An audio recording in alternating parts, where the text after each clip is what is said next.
Well, happy Monday to you.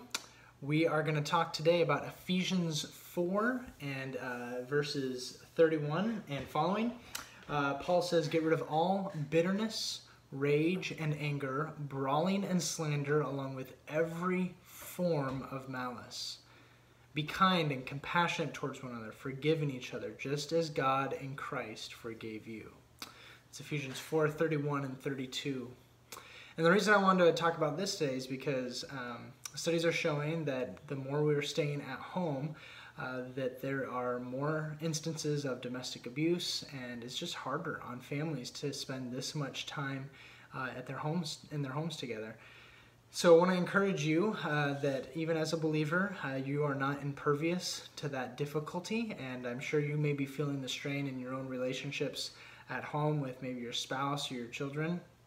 And I want to encourage you, this is a time to work on getting rid of that bitterness, rage, anger. And it's interesting that Paul says in that list, get rid of all bitterness and every form of malice.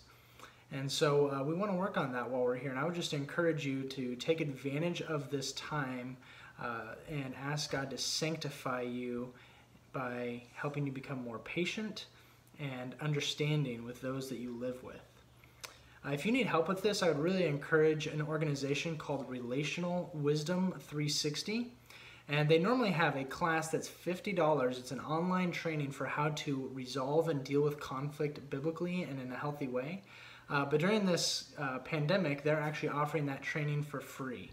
And so if you are interested in doing that, I would encourage you to just Google Relational Wisdom 360, see if you can't figure out how to take on that online class. And if you need help, feel free to send me an email, Tyler, Tyler, at Felida.org. And that could be one way to help you obey the command here to get rid of every form of bitterness, rage, and anger, brawling, and slander.